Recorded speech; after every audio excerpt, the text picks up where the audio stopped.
Baik, dilanjut ya. Lanjutan ya, perdarahan di akhir kehamilan. Nah, ini laserasi jalan lahir tadi ya, ruptur ya. Kemudian ini penata laksanaannya infus 20-40 unit oksitosin ya untuk merangsang kontraksi uterus ya. Injeksi IM 0,2 mg metil ergonovin untuk respon kontraksi tetanik ya. Nah, itu tadi yang laserasi. Kemudian plasenta tertahan ya. Setelah janin sudah lahir, kan harusnya kan 30 menit kan sudah dilahirkan plasentanya. Lah ini tertahan ya. Tidak melekat dapat dilepaskan dengan tindakan manual jika plasentanya tidak melekat ya. Jika melekat, ini namanya ada beberapa plasenta akreta, plasenta inkreta, plasenta prekerta ya. Ini gambarnya. Nah, ini ya. Ini plasenta penempelan maksudnya yang melekat ya, inkreta ya. Akreta, prekreta ini kalau dia sudah lepas ini bisa dikeluarkan secara manual ya. Tapi kalau tidak ini ada yang berani mengeluarkan tapi kan resikonya ini enggak utuh nanti dan menimbulkan perdarahan ya. Itu plasenta tertahan. Nah, kemudian beda lagi masuk inversi uterus. Membeloknya uterus setelah proses kelahiran yang disebabkan oleh penekanan pada fundus uteri dan traksi tali pusat sebelum plasenta benar-benar lepas. Ya. Jadi uterusnya belok. Kalau zaman dulu itu orang bersalin ya, di samping mengeluarkan menolong dari bawah juga ada yang mendorong di fundusnya. Nah, ini bahayanya adalah bisa membuat inversi uterus, bisa belok uterusnya. Ini bahaya ya. Kalau dulu masih seperti itu ya, ada yang mendorong di fundus uterusnya ya. Penata laksana medis perdarahan pasca partem, nah ini mengatasi shock hemoragik, program pemberian oksitosin, ya, pembedahan pervaginam atau bedah abdomen, ini transfusi darah, ya. Oke. Sekarang masuk ke preeklamsi. Kalau tadi kan perdarahan tadi kan ini masuk perdarahan yang tadi ya, yang semua tadi ya, perdarahan di awal kehamilan, perdarahan di kehamilan lanjut, perdarahan di pasca kelahiran. Nah, sekarang masuk ke preeklamsi. Ya, preeklamsi itu apa? Ini merupakan hipertensi yang terjadi pada saat umur kehamilan 20 minggu atau lebih yang disertai dengan protein uri dan udim. Ya, kalau Bukom ini pada pengalaman preeklamsi sudah PEB, preeklamsi berat ini muncul diketahui ketika sudah hamil ini trimester ketiga. Ya, sudah hamil ke 36 minggu baru ketahuan kalau preeklamsi. Ya, tekanan darahnya tinggi baru ketahuan. Ya. Faktor predisposisi ya, nuliparitas, riwayat anggota keluarga dengan preeklamsi, makanya dicek apakah ibunya atau saudaranya atau neneknya dulu pernah ada riwayat ya. Kemudian kehamilan ganda atau hamil ganda, atau adanya penyakit gula, diabetes mellitus ya, atau mungkin ada hipertensi kronis, memang ada sebelum hamil dia memang sudah ada hipertensi dulu ya, atau mungkin karena tadi mola hidatidosa, karena tandanya adalah tekanan darah tinggi tadi ya. Tandanya ini tekanan darah 140/90 mm Hg atau tekanan darah sistolik naik 30 mm Hg dan tekanan darah diastolik naik 15 mm Hg.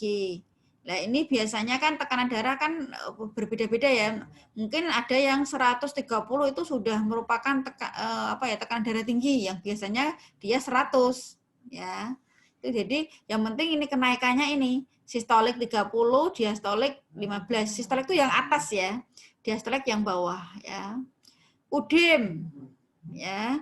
berat badan naik 1 kg per minggu yang tidak hilang dengan istirahat. Jadi UDIM kakinya bengkak-bengkak. Ketika dicek protein uri positif, barunya kan urin tidak ada proteinnya. Nah, ini muncul positif 2. Ya, berat badan meningkat lebih dari setengah kilogram per minggu, 2 kg per bulan, dan lebih dari 13 kg selama hamil. Harusnya kan selama hamil nggak boleh melebihi ini. Nah, ini lebih. Ya. Oke. Sakit kepala, pasti orang hipertensi, nyeri ulu hati, hiperrefleksia kayak kekakuan ya, gangguan penglihatan, pandangan kabur. Jadi ini Ibu kan sudah mengalami ini pandangan kabur, penglihatan ini ya seperti apa ya, kabur nggak jelas ya. Ya. Kriterianya nih preeklamsi berat, tekanan darah sistolik lebih dari 160 mm Hg. Ya. Ini tekanan yang bawah diastolik ya, maaf ya, yang bawah diastolik. Yang ini sistolik ya, ini atas distolik, yang bawah ini diastolik. 110 mm Hg. Oligori lebih dari 400 ml, tidak bisa kencing atau kencingnya sedikit. Ya. Udem paru, gangguan penglihatan sama dengan tadi ya. Preeklamsi dan disertai, kalau preeklamsi juga disertai dengan PEB ya, kejang ya. Belum pasti belum diketahui secara pasti, tetapi secara teori karena adanya spasme arteri ya, kekakuan pada arteri, retensi natrium dan air, dan intravaskuler koagulasi. Jadi darahnya mengental ya. Penanggulangan pelaksanaan ya, bed rest, dirawat di rumah sakit ya. Diet rendah garam, mengurangi garam, obat sedatif luminal ya. Induksi persalinan, karena kemarin Bukom itu punya pengalaman karena sudah hamil 36 minggu sehingga dipaksa dikeluarkan dengan cara sesar. Karena dengan 36 minggu itu bayi itu sudah bisa hidup di luar kandungan ya. Ini eklamsi tambah kejang ya, tadi tanda-tanda preeklamsi dan preeklamsi berat ditambahi kejang ya. Oke. Klasifikasi eklamsi antepartum, intrapartum, dan postpartum. Jadi preeklamsi itu bisa terjadi di awal kehamilan awal, pada masa hamil, kemudian juga terjadi pada saat persalinan, juga terjadi saat sesudah persalinan. Ya, tanda gejala ini ya. Oke. Nah, tadi ya. Bisa dibaca sendiri ya ini ya. Oke. Oke. Nah, ini di asal perawatan bisa dikembangkan sendiri. Ya. Oke.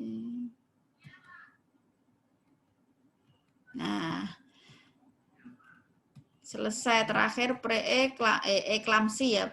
Hipertensi, tekanan darah tinggi, preeklamsi berat sama dengan dan eklamsi. Sampai di sini ada pertanyaan? Sampai di sini ada pertanyaan? Materinya banyak sekali itu. Ya tadi ya. Kegawat darurat obstetri. Ya. Sampai Bu, saya mau tanya. Siapa ini? Tak tunjuk jari, siapa tadi? Siti Mahmudah. Ya, silakan. Itu Bu, waktu kakak saya hamil kan kemarin itu dari bidan tuh disuruh itu kalau mau lahiran itu maksudnya mendekati 8 bulan kayak gitu tuh disuruh berhubungan badan tuh biar apa ya Bu? Oh ya. Cairan sperma itu mengandung zat untuk merangsang kontraksi uterus ya. Jadi ibu-ibu bersalin di akhir kehamilan disarankan untuk itu karena membantu kontraksi uterus biar bisa kontraksi sehingga bisa membuka jalan lahir. Ya. Jadi sperma itu mengandung zat itu. Ya.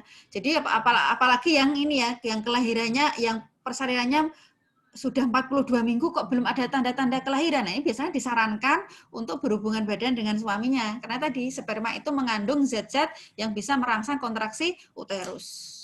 Gitu, Mbak. Ya. Ya. Semisal kalau itu Bu disuruh sesar kayak gitu tetap berhubungan badan atau tidak, Bu? Itu sebelum tindakan sesar, ini upaya sebelum tindakan sesar. Jadi diupayakan dulu secara normal, ya, secara normal supaya terjadi kontraksi uterus. Kalau sudah kontraksinya bagus kan otomatis hisnya bagus toh, lah bisa dilahir normal, ya. Tetapi kalau upaya itu ternyata gagal, lah mungkin beberapa sebab ya, tetap ketika sudah waktunya lahir kok belum lahir ya di sesar atau diinduksi dulu, kalau nggak berhasil baru di sesar. Itu upaya-upaya yang secara non medis, ya. Itu kan diupayakan dulu non medis, baru kalau nggak berhasil baru terakhir adalah di sesar, gitu ya. Ya, terima kasih Bu. Iya, ada lagi? Ada lagi? Dian? Dia? Bangkit, ayo bangkit tidur apa dengerin ini? Fotonya nggak ada, bangkit. Dengerin Bu. Ya, mana nggak kelihatan. No pic is hoax ya. Tidak ada gambar berarti hoax ya. Terus diperlihatkan gambarnya. Ini siapa lagi?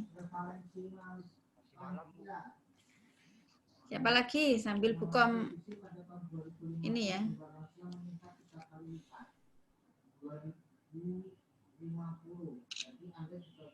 Silahkan.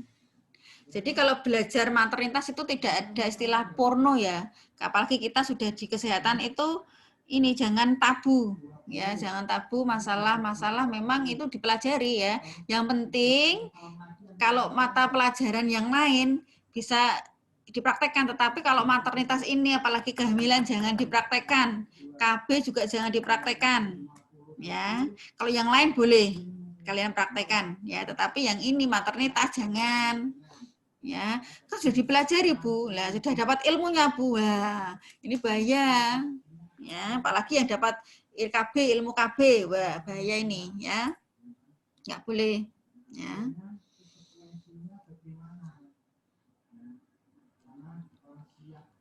Silakan kalau ada teman tanya, ini materi bukom terakhir ya.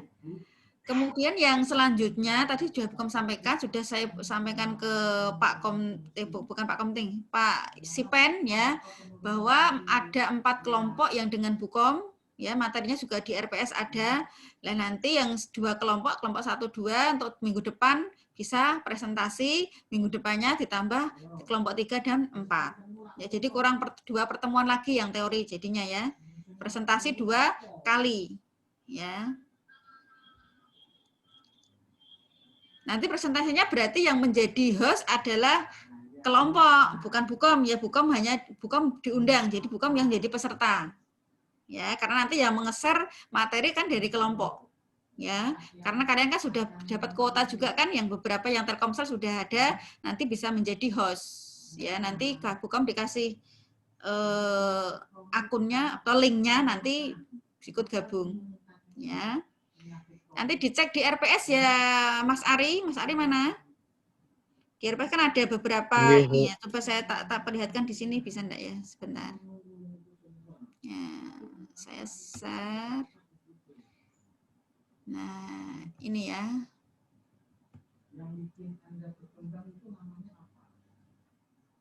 Nah, kelihatan enggak? Kelihatan Bu. Kelihatan ya. Nah ini kelompok 1 itu absensi 1 sampai 4 ini tentang CA cervix. Ya. Kelompok 5 sampai 8 ini tentang tumor ovarium. Kelompok 9 sampai 12 absensi 9 sampai 12 kelompok 3 ini tentang hidramnion. Kemudian absensi 13 sampai 16 tentang hiperemis gravidarum. Nah, ini dengan bukom, nanti yang dengan butika berarti kelompok absensi 17 sampai terakhir ya. Berarti nanti minggu depan kelompok 1 2 presentasi. Minggu depannya lagi kelompok 3 4 presentasi ya. Jadi 2 kelompok. 2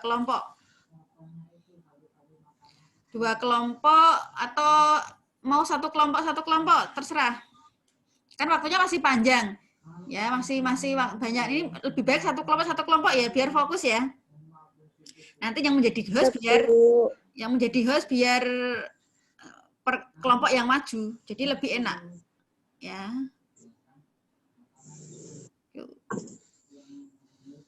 Kalian membuat tugas bisa konsul ke Bukom sebelum kalian presentasi. Ya. Oke. Konsul bisa nge-zoom juga bisa karena sekarang sudah ada Zoom, sudah ada kuota toh lah. Konsul ya kelompoknya semua, jangan satu orang ya.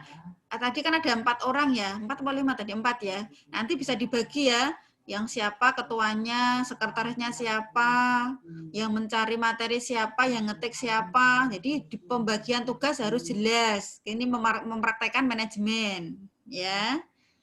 Dipraktekkan manajemennya, belajar kelompok, tugas kelompok ya. Tuh. Baik, ada pertanyaan terkait dengan tugas kelompok? Kalau tugas individu, kemarin ini ya, yang sudah merekam dari tindakan, harusnya kan kalian membuat SOP itu, cuma kan kalau maternitas kan sudah dikasih SOP dari Bukom, tinggal mempelajari. Nah, tugas individunya dari kelompok praktek itu hasil rekaman diedit yang bagus, nanti dikirim ke Bukom. Ya, nanti itu untuk tugas individu. Ya. Oke, ada yang masih kurang paham? Marlena? Sudah. Yang lain? Ya, Bu. Sudah. Baik. Nah, terima kasih atas atensinya. Semoga apa yang kita pelajari pada pertemuan keempat ini, maternitas, bermanfaat bagi kita semua. Tetap sehat, tetap semangat. Ya. Tetap jaga jarak, jangan keluar rumah kalau memang tidak penting banget ya. Kalau keluar rumah tetap mengenakan masker, membawa sanitizer ya. Itu selalu Bukom ingatkan ya, karena program pemerintah ya. Baik, karena untuk mencegah COVID ya. Terima kasih, saya akhiri. Wassalamualaikum warahmatullahi wabarakatuh. Waalaikumsalam warahmatullahi wabarakatuh.